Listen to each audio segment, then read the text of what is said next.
3, 2, 1. Hey guys. Um, Sorry I've had a rough day. Kinda. Things are looking up a bit. And it's dreary and it's raining, so I'm very, very, very tired right now. The weather does have that kind of effect on me. Of which I'm glad it didn't rain Saturday night. It was nice and dry. Um, I want to try to, as best I can remember, the series of events that happened on Saturday. Because when I woke up, got out of the hammock on Sunday morning, I just packed up and left. There was no reason for me to really stay. So, okay.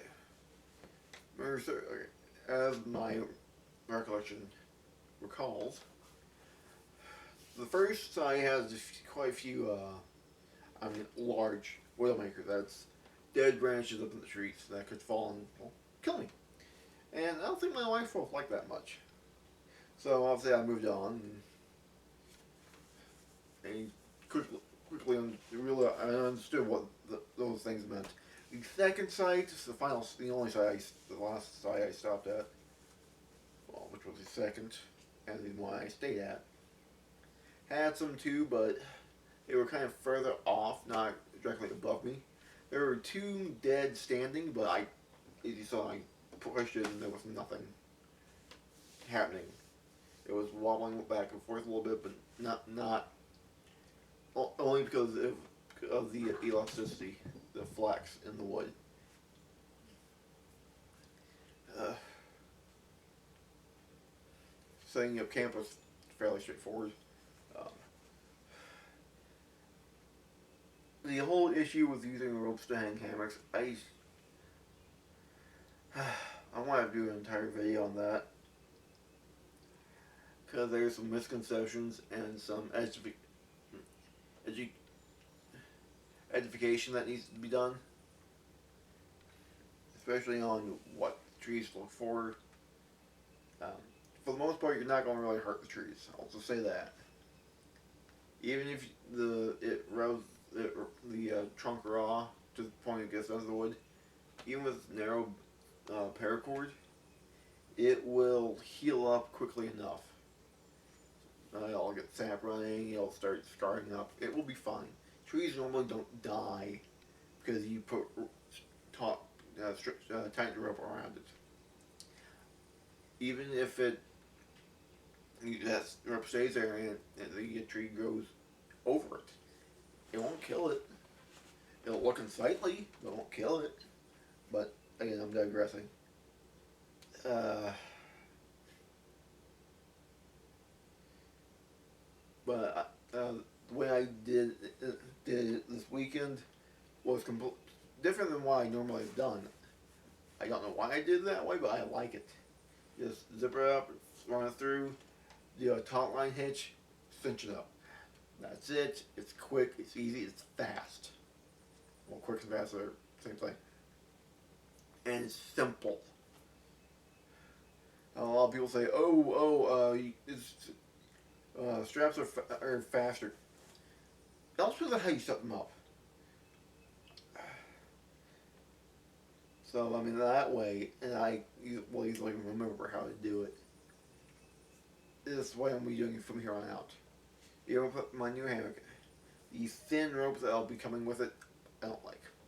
I won't like. I can't stand it. I might switch out to the carabiners for the heavy duty ones that I bought, or get some new more. They're 200 pounds. They hold 200 pounds apiece. Well, that's a 400-pound load total, 200 on either side of me. And I ain't falling down. The hammock itself, any hammock itself will fail before those do. So, uh, onto the fire. No, lunch was just tortillas with large pepperoni and wrapped up. That's all it was. That's what I had for lunch. Tasty enough, easily packable, And I packed all my trash out. That wasn't paper and could be burned. Uh, um, I really wanted to do foot and seal. For some reason, I couldn't get the char to light. I don't know why. So I ended up using the ferro rod.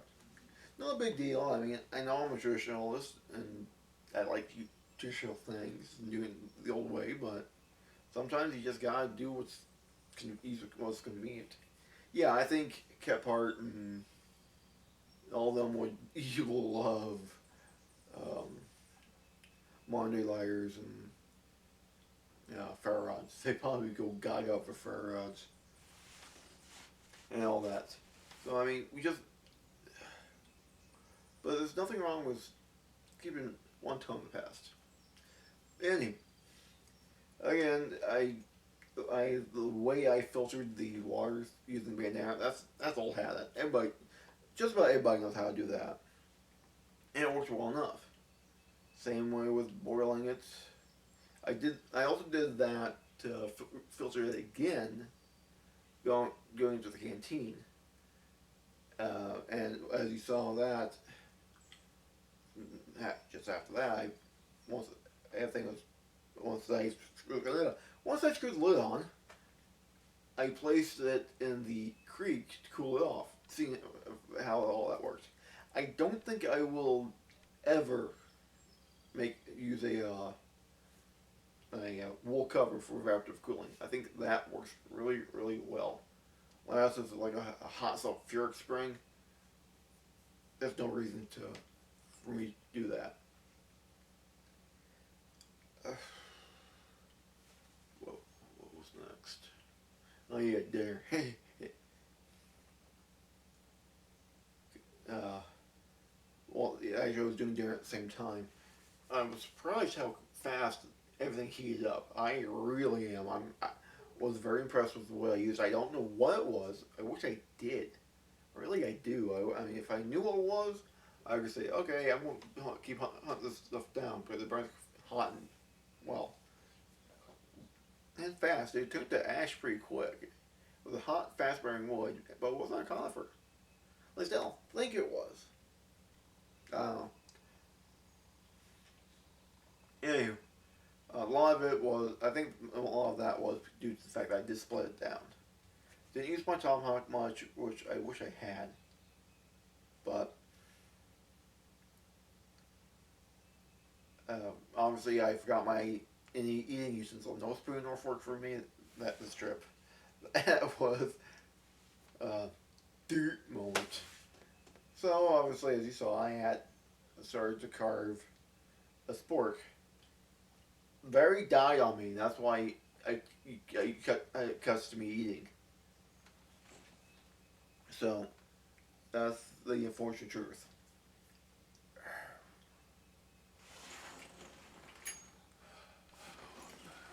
Oh,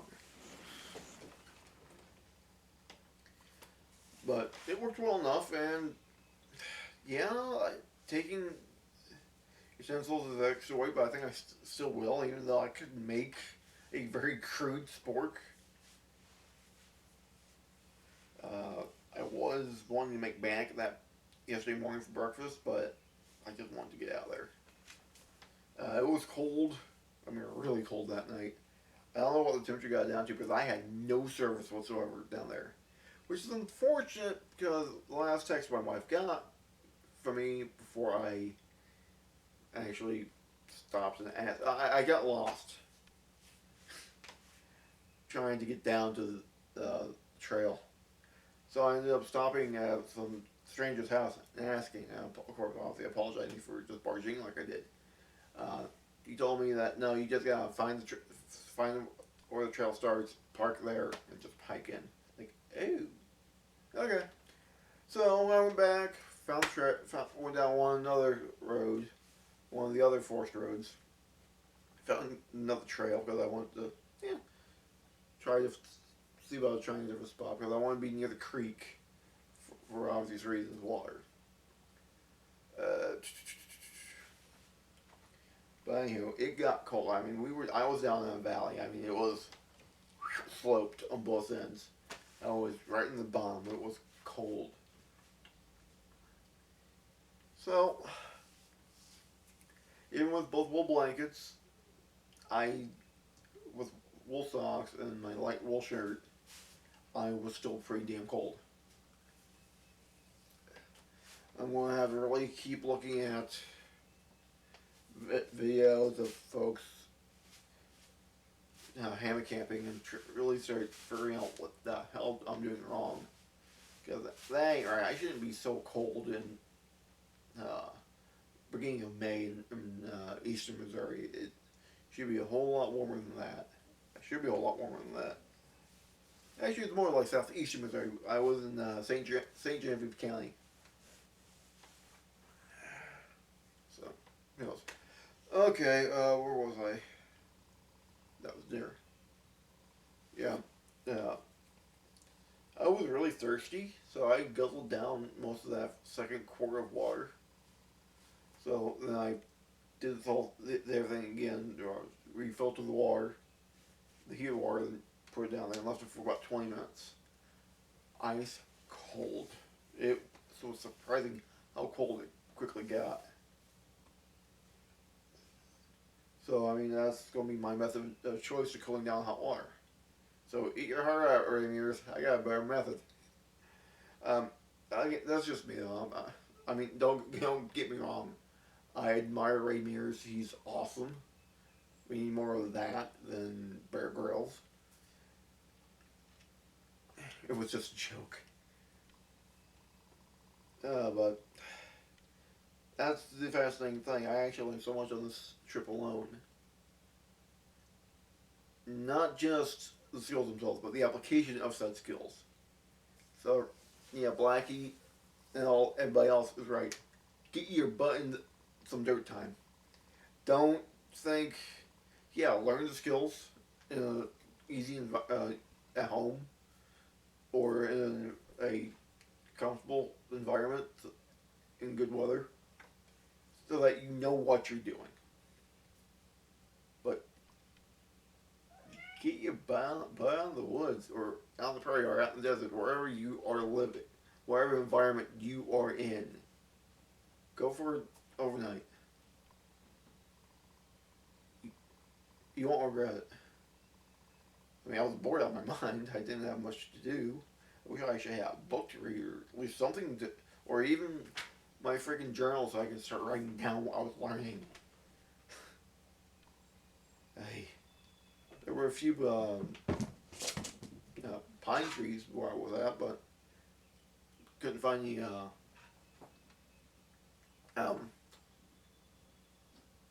any staff to make pitch wood of. The stone that I saw there was a lot of it, surprisingly. Holy crap, it was a ton. But it was surface stuff, freeze cracked, and, well, yeah, eventually I could have done something with it. I didn't really have the tools. And yeah, the hammerstone was a little bit on the soft side, so. Sorry, Dan, it was not that great. So yeah, other than that, also learned how lonely it is. I don't think I'll be doing that by myself ever again. Now, that's not to say I won't be going camping ever again, because I will. And that's not to say I will be with my family, but I won't be by myself. It's more fun to go with a partner. That's really all I can say.